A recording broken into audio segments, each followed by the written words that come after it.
There are three types of people who pose not just a danger, but a deadly threat to those who are unprepared. They are not ordinary obstacles, do not create inconveniences, and do not represent fleeting threats. They are traps in human form, and if you can't recognize them, you'll lose not just money or time. You will lose your freedom, your power, perhaps even the very essence of who you are. Most people will encounter them. Many will smile at them, invite them to dinner, even entrust them with their secrets and opportunities. And when they realize their mistake, it will already be too late, and the damage will be irreversible. You will meet them, perhaps you already know them. If you cannot see their true face, you will be consumed. The first type is the manipulator. He does not come with weapons in hand. He does not enter with anger or threats. He appears with warmth, curiosity, and charm. You will never see his fangs because he hides them. He compels you to open your hand and willingly place your wealth, your time, your loyalty into his hands. The manipulator is inconspicuous at first glance, as it hides in the very thing you want to believe in. He is not a thief of the night, but a companion of the day. He will smile when you speak and nod at the right moments. There will be a feeling that he understands you like no one else. He will reflect your emotions, values, and create an illusion of safety. And since people crave understanding more than anything in the world, you won't notice that its reflection is empty. It doesn't need to pressure you. It doesn't need to argue or quarrel. Its mastery lies in persuasion, in subtlety. It is about making you think that the decision you are making is your own, although it was planted in your mind long before. The force is crude, while the persuasion is elegant, and the manipulator prefers elegance. Remember a business partner who seems reliable, who endlessly talks about shared goals, who enthusiastically celebrates your small victories. He will shake your hand firmly, look you in the eyes, and while you are confident in your connection, he quietly empties the accounts, redirects opportunities, and ensures that when the house collapses, you are the one left with the ruins. Remember the lover who showers you with constant attention, who whispers about future plans, who convinces you that you are the center of his world. And while you are blinded by his attention, he weaves a second life behind the curtain, ensuring that when he leaves, he takes with him your time, your trust, and often your money. Think of the so-called friend who is always ready to give advice, wrapping every word in care, claiming to want only the best for you. But if you look closer, you'll see that his advice leads you where it benefits him, and the care is a mask for control. Poison disguised as care, a subtle influence perceived as protection, but ultimately leads to chains. The manipulator thrives because most people believe danger must be loud. They expect the attack to be obvious, betrayal to be clear, and the predator to show his intentions in advance. But the manipulator never reveals his true intentions. He smiles, flatters, agrees. He occupies your blind spot and convinces you that everything is fine. And since his approach does not require strength, there is no resistance. You trust him because it feels natural. You show loyalty because it seems deserved. You give him your wealth, your secrets, your vulnerabilities, because it feels like the right choice. This is what makes him dangerous. He does not take, he makes you give, and you do not realize this until you are left empty. The moral truth about manipulators is cruel, but clear. A manipulator is the most civilized thief you will ever meet. He will not rob you at sword point, will not drag you into conflict, will not raise his voice. He doesn't need to. He allows you to lower your defenses, to open your gates to let him in. The door is open because you opened it yourself. The most dangerous person is not the one who threatens you, but the one who convinces you that he is harmless. And that's why, since he has no weapon on his belt and his words carry no threat, most people don't notice the danger until they find themselves trapped. Now stop and think. Who in your life always agrees too easily? Who flatters you to dispel doubts? Who seems to know how to say the right words at the right moment? These are not harmless quirks. These are signals. Perhaps you already know the manipulator. Perhaps you are already under his influence. And the most frightening thing is that you will never know it until you pay the price. Look around at your colleagues, friends, even your closest ones. Ask yourself whether their concern benefits you or secretly serves them more. Consider if there was a time when you thought you made a choice, but it always turned out in their favor. If you see it once, you must see it a second time. And if it happens again, it is not a coincidence. That's why a manipulator is the first type of dangerous person you must learn to recognize, because they hide in plain sight, wearing your trust as a disguise, using your own desires as a weapon. Manipulators act subtly, but the consequences of their actions are destructive, and until you learn to remove this mask, you will never know when he leads your hand to sign away your freedom, to surrender your positions, to hand over your future with a smile. In the next part, I will remove this mask. I will show you the exact signs that reveal him, the subtle cracks in his game that expose who he really is. You must recognize these signs before he destroys you.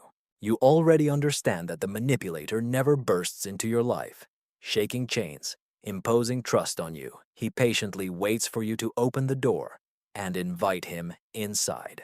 That is why most people fall under its influence long before they realize they are threatened. But here lies the problem. Once you realize such a type exists, you hope it is easy to recognize. It is not. He thrives because he knows your desires better than you do. He understands that you need approval, recognition, a sense of uniqueness, a desire to be noticed, and thus becomes a reflection. He shows you the face you want to see. You take this reflection for authenticity, calling it a connection. In reality, it is a trap tightening around your neck. Now you must learn to recognize the cracks in its disguise. Signals too insignificant to notice unless you are trained. This is the only way to strip him of his invisibility. The first sign is excess. The manipulator always gives too much, too soon, too much charm, too much attention, too many promises. He showers you with trust before you deserve it, offers access without waiting for justification. He accelerates closeness, whether in business, friendship, or romantic relationships, at a pace that seems flattering but should raise suspicion. Why? Because true trust is built slowly. Real connections take time, but the manipulator is eager to place you in their environment before your doubts begin to surface. So, they overwhelm you with generosity, warmth, and shared secrets that may turn out to be fabrications. If you feel rushed into trust, if the pace seems artificial but you convince yourself it's fate, beware. It's not fate, it's strategy. The second sign is inconsistency disguised as flattery. He always says what you want to hear, but if you look closely, the words change depending on the situation. He reflects your thoughts so accurately that you might think you've found someone who thinks, dreams, and believes just like you. But mirrors have no mind. If you test him, if you start to doubt his beliefs, you will notice that his positions adapt to yours. He agrees with what you agreed on yesterday, and tomorrow he will support whatever you agree on then. He has no foundation because he doesn't need one. You are his foundation. His only principle is to keep you in confidence. And if you believe that constant agreement is proof of loyalty, you are already under his power. The third sign is subtle sabotage disguised as wisdom. He will often give you advice that seems helpful and even protective. But look closely. His recommendations steer you away from independence, clarity, and your own opinion. He convinces you to doubt your instincts, to rely on his viewpoint, to allow him to help because he is more experienced, more rational, more objective. Over time, you stop making decisions without checking them against his opinion. You believe you are being guided, but in reality, you are being manipulated. He veils his intentions under a mask of care, and you won't notice that the only constant winner from his advice is himself. The fourth sign is the absence in moments when support is needed. The manipulator thrives in situations where flattery is enough, but disappears when real help is needed. He is present in your triumphs, but silent in moments of defeat. He appears when you are rising, and vanishes when you are sinking. And if he does appear in your moments of weakness, it is most often to remind you of how valuable he is, how lucky you are to have him, and how much worse it would be without him. True allies share the burden with you, while manipulators remind you of the weight remaining on the sidelines. Now stop and think. Who in your life is rapidly getting closer? Who always agrees, always flatters, but easily bends under pressure? Who offers advice that benefits him more than you? Who is absent when you are weak, but returns when you have something to offer? These patterns are not harmless. They are warnings. If you recognize someone among them, you should ask yourself a darker question. Has this person already penetrated your defenses? Have you opened up your secrets, resources, heart to them? A manipulator does not steal in an instant. It slowly, imperceptibly drains you until one day you realize that the rope around your neck has tightened for months, years, possibly decades. The Machiavellian truth is ruthless. Most victims of manipulators do not lose their fortune in an instant. They lose it, coin by coin. They do not lose confidence after a single betrayal. She leaves argument after argument until they forget how to think without her.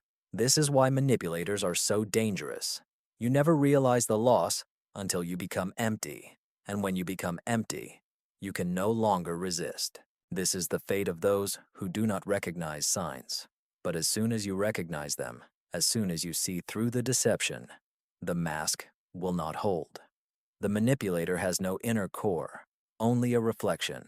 Once you stop reflecting the light they emit, they will disappear. But you should ask yourself a more complex question. Why did you let him in? Why did you crave his flattery? Why did you welcome his tempo? Why did you heed his advice? A manipulator does not create your weakness, he exposes it.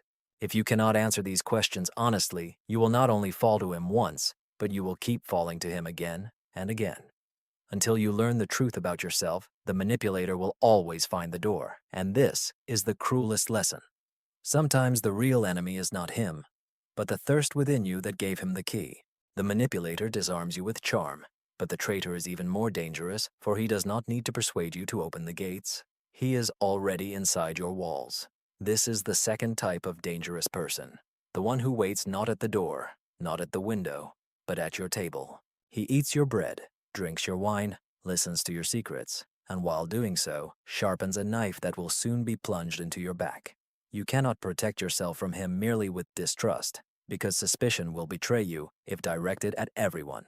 No, the traitor thrives because he blends so perfectly with trust that at the moment of his strike, you are not only vulnerable, you are completely exposed.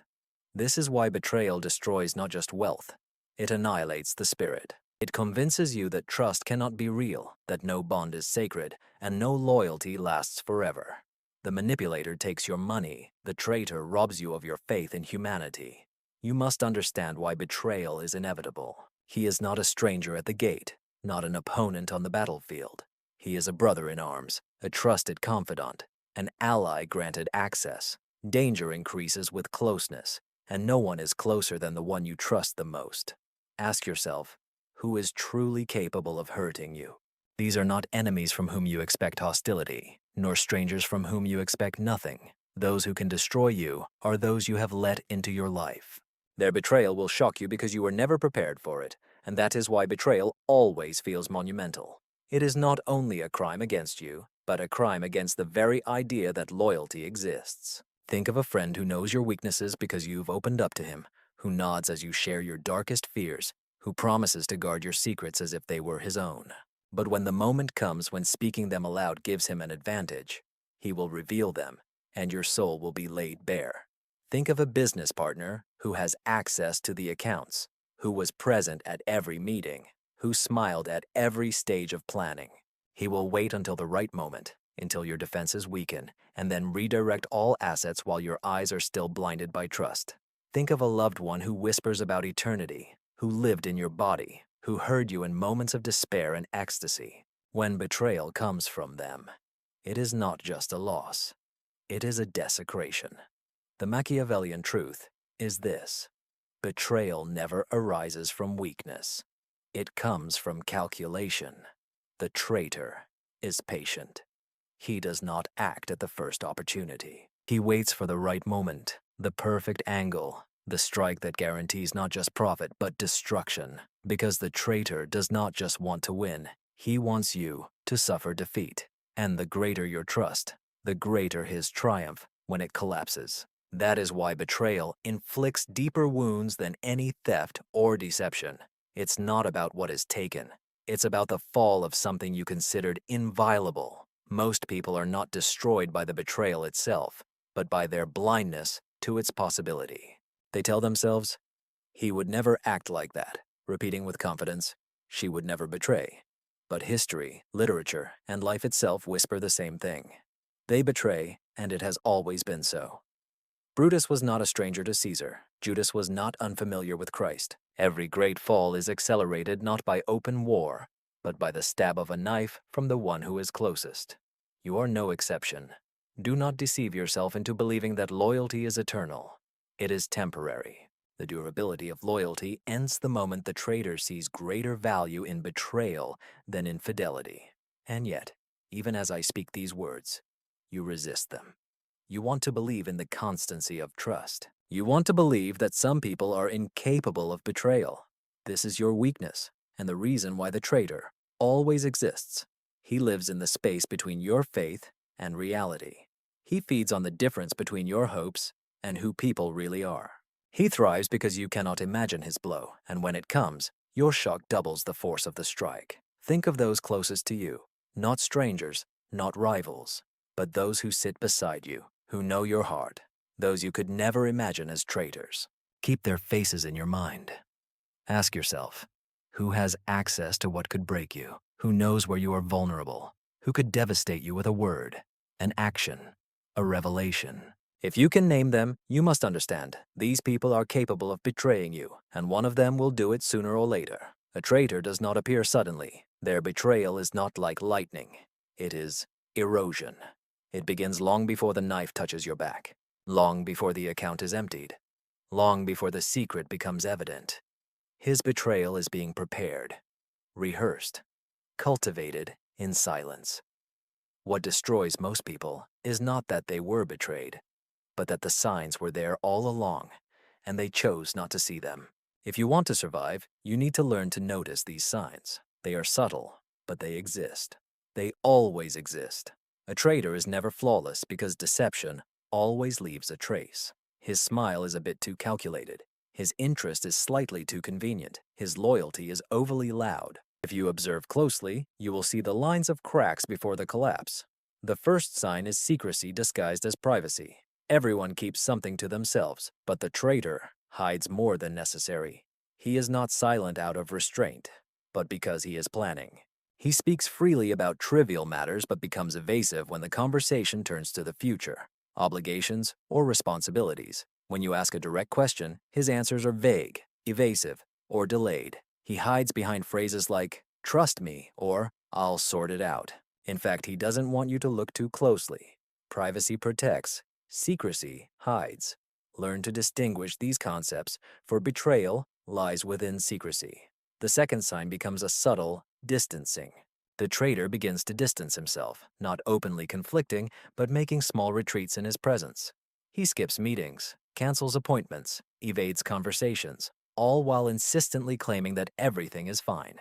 He appears when it suits him and disappears when effort is needed.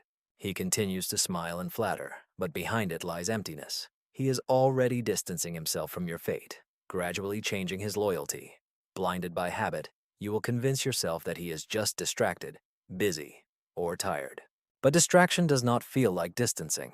Only betrayal evokes such feelings. The third sign is testing boundaries. The traitor tests the limits of your loyalty to understand how much you can endure, breaking small promises in preparation for greater betrayals. He reveals small details to see if you notice. He undermines you subtly and then laughs as if it's a joke. It's rehearsals. He trains you to expect less, justify more, adapt to unfaithfulness until you start to perceive it as normal. When the finale comes, you will be so accustomed to these cracks that the collapse will seem almost natural. The fourth sign is envy disguised as admiration. A traitor often starts as your ally, even as support, but admiration over time turns into resentment. He applauds you when you succeed, but his gaze lingers on your victory for too long. He congratulates you with words, but bitterness flickers across his face. He may praise you in public, while mocking you in private conversations. Pay attention to people's reactions as you rise. A traitor cannot hide their envy forever. It will show in their looks, jokes, subtle disdain. Once envy takes root, betrayal is just a matter of time. The fifth sign is a sudden shift in loyalty. One day you notice that he praises someone else more than you. He spends more time with others than with you. His speech starts to resemble theirs. His loyalty shifts towards them. His jokes are now at your expense, not theirs.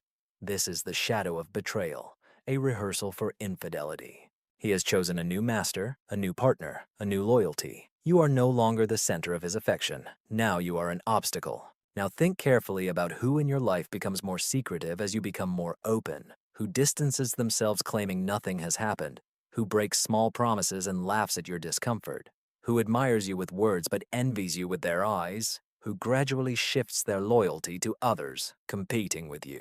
Do not dismiss these signs as paranoia. Do not justify them with stress or coincidence. These are cracks before a collapse. These are steps of betrayal approaching you, and if you ignore them, you will willingly walk on the edge of a knife. The Machiavellian truth is this: betrayal never happens suddenly. It is a sequence, a pattern, a slow decay of loyalty until only treachery remains. The only defense is vigilance, not blind suspicion of everyone, but a cold clarity in observing those around you. Being able to foresee betrayals before they happen is not cynicism. This is survival, as nothing is worse than being betrayed, except being unprepared for it. And a person who prepares will never be truly surprised. The predator is different from all who came before him. The manipulator takes with charm, the traitor with betrayal, but the predator takes with fear. He does not wait for permission. He does not need your trust, and he does not waste time creating illusions. He comes with power already in hand, and his strength lies in the fact that he doesn't care what mask he wears. His presence is a weapon. His very existence is a threat. Unlike others, he thrives not in secrecy but in spectacle. He wants you to feel his approach, to realize the inevitability of his strike, as your fear is the soil from which his dominance grows. To understand the predator, you must accept this truth. He does not negotiate. He does not persuade. He does not beg.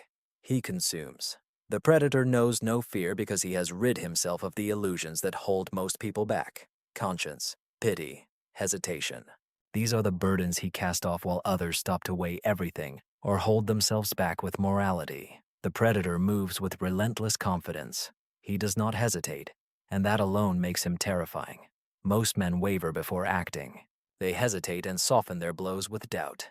The predator has no such weakness. He does what others only imagine. He speaks what others only think. He takes what others only desire. And because of this, he seems larger than life, unstoppable, divine in his lack of restraint. You have seen him before. A corporate leader who thrives on intimidation, silencing the audience not through persuasion, but through raw power. A military commander who rules not because he is loved, but because his wrath is feared. A street tyrant who demands loyalty not through trust, but with the certainty of violence if disobeyed. They are predators. They are not subtle in their maneuvers. They do not ask.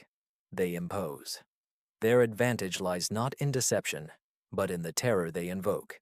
For fear is swifter than reason, and people, paralyzed by fear, will give everything without a fight. But here is a darker truth. The predator doesn't even need to act to win. Its greatest victories are achieved even before the first strike. When people fear him, they limit themselves, remain silent, and renounce opportunities that could challenge him. His reputation does half the work. His shadow arrives before his body, and people flee before the sword is even drawn. That is why predators are so destructive, not because they fight constantly, but because they rarely need to. Their aura of inevitability defeats more people than their actions ever could. What makes the predator so dangerous is not only what it does, but also what it makes you do with yourself. In its presence, you become lost. You control your thoughts. You change your posture. You willingly give it victories. Fear becomes a chain, and as soon as it wraps around your neck, you start to monitor yourself for it. It doesn't need to control you. You control yourself. You make yourself smaller, weaker, quieter. You sacrifice your potential on the altar of its power. That is why predators rise quickly and rule for long, because their victims become their executors. But you must remember one thing. The predator's strength is also its weakness. It thrives only as long as fear lives in the hearts of others. At the moment fear disappears, when someone starts to see it not as inevitable, but as mortal, its power collapses. Every predator has a beginning and an end. Its reign is measured not by its will, but by the number of people who remain afraid. But until that moment comes, until his aura is shattered, he is like a storm that cannot be negotiated with. He will not wait for betrayal. He will not flatter like a manipulator. He will strike and continue to attack until nothing remains. Think now. Who in your life feeds on your doubts? Who grows stronger when you shrink? Who controls only by their presence, needing no explanations or justifications? Who makes you change yourself in their shadow? Who forces you to be less than you truly are? These are not leaders. These are predators. The longer you allow their fear to take root within you, the more you become their prey. Don't think that predators exist only in books or distant lands. They are in boardrooms, in families, in friendships, in those circles you consider safe. They do not hide because they do not need to. They walk openly, confident that your fear will protect them.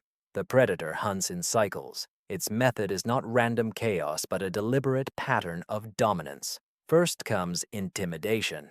It enters the room and takes it without words. His posture, his gaze, the silence that follows his appearance, all declare that he should not be challenged. Then comes the process of conditioning. He makes those around him adjust to him, soften their voices, yield their positions, without even asking for it. Over time, he creates an environment where fear sustains itself.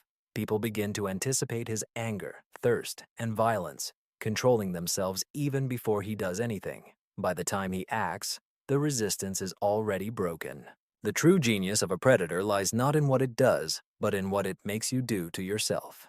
It maintains its rule through selective cruelty. It doesn't need to punish everyone. It is enough to destroy one in front of others. Public humiliation, ruthless dismissal, turning one unfortunate soul into an example. This single act radiates fear, enveloping the others. Everyone watching thinks, if it could happen to him, it could happen to me.